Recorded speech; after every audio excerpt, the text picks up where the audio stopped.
Good afternoon, everybody, and welcome back to another installment of Scott's Selections here for Tuesday, August 27th.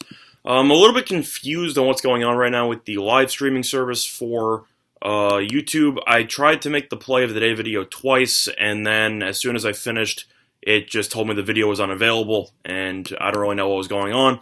So instead, I got fed up with it, and I decided to simply just make a video and record it, and then I would just upload it to YouTube after. So, based on that, apologies if you wanted to make any comments, just leave some comments in the comment section below, and I'll address those after the video is over. However, before we dive into today's play of the day, quick recap of what happened yesterday. We picked up a nice winner with the under 8.5 between the Los Angeles Dodgers and the San Diego Padres.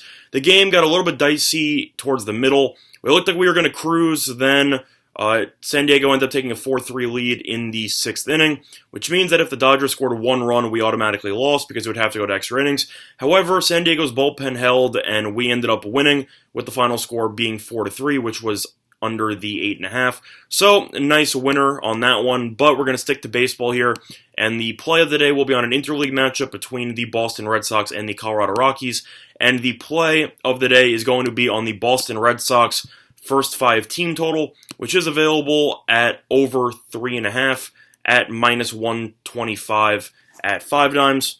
I know that at first glance that does sound a little bit high. However, I believe that it is high for a reason and that it is warranted. And for that reason, we will be giving that out as play of the day. Now, the first thing we're going to dive into here is the pitching matchup. You have Rico Garcia making his first MLB start with the Colorado Rockies versus Rick Porcello, the former AL Cy Young Award winner. Now, Porcello has not had a great year in terms of his own stats. However, he has gotten a tremendous amount of run support from the Red Sox, as he currently ranks 3rd in all of baseball in run support of pitchers with at least 10 starts. In 26 starts, Porcello is getting 7.04 runs of support, which is the 3rd highest in the entire league. So overall, Boston tends to hit really well for Porcello, and I think that'll carry over into this one.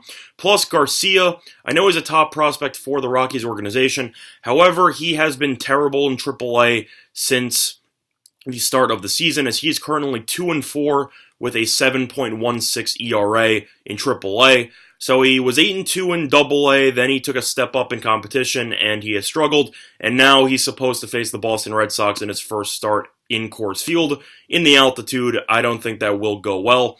Plus, it is worth mentioning that the Boston Red Sox have actually been fantastic in the first 5 innings when it comes to scoring runs. The Red Sox rank 3rd in the league in first 5 inning runs per game with 3.31.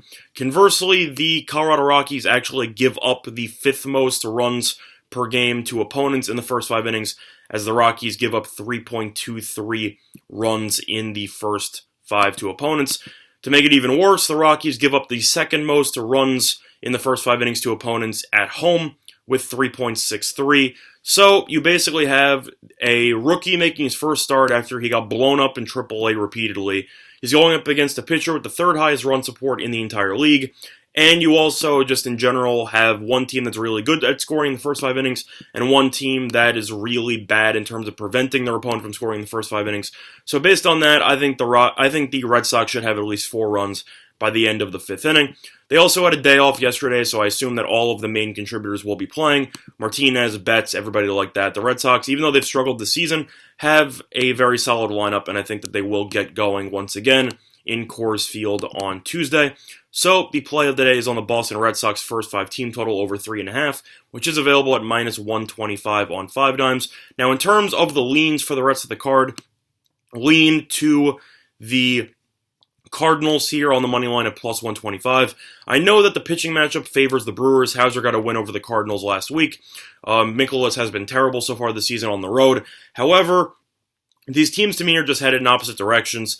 I mentioned in the past with Milwaukee that I thought they were a bunch of frauds, and it seems like whenever there's a big game the Brewers need to win, they come up flat.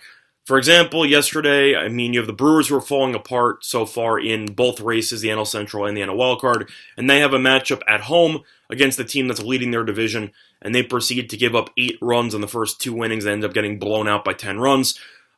I'm not saying that that's going to happen again today. I think this game will be closer, but at the same point, the Brewers, whenever they need to beat a team ahead of them, they'd fall apart. It was shown again against the Nationals a week or two ago, was shown against the Cardinals a week ago, was shown yesterday. And overall, the Cardinals have been rolling. They've kicked it into fifth gear, and I think they're trying to blow the NL Central open. Lean to the Cardinals on that one at plus 125. I'm pretty much ignoring the pitching matchup there. I simply just think the Cardinals are the better team, and I think the Brewers, it doesn't matter if they're at home or on the road, I just don't trust this team. So lean to the Cardinals. Other than that, though, lean to the under 8 between the Dodgers and the Padres with Buehler versus Quantrill. Even though the Padres won, they only scored 4 runs, so all of the trends I mentioned yesterday in the Play of the Day video carried over into this one. Buehler in his career against the Padres has a .96 ERA against the Padres, and Quantrill's been very solid this season, and the Dodgers simply can't hit over the last week or so. So based on that, I'll lean to the under 8 in that one. Also, lean to the over 8.5 in the Mets and Cubs. You have Darvish versus Stroman. Stroman, even though he has not lost a start yet with the Mets, he has not pitched well, in my opinion, and he's also coming into this game off of an injury. He was pulled early in his last start with a hamstring issue. Although he was not put on the IL, I question on how healthy he truly is, and I personally doubt that he is at 100%. Meanwhile, Darvish has an ERA of 6 against the Mets this season, and he got blown up in his last start against the Giants.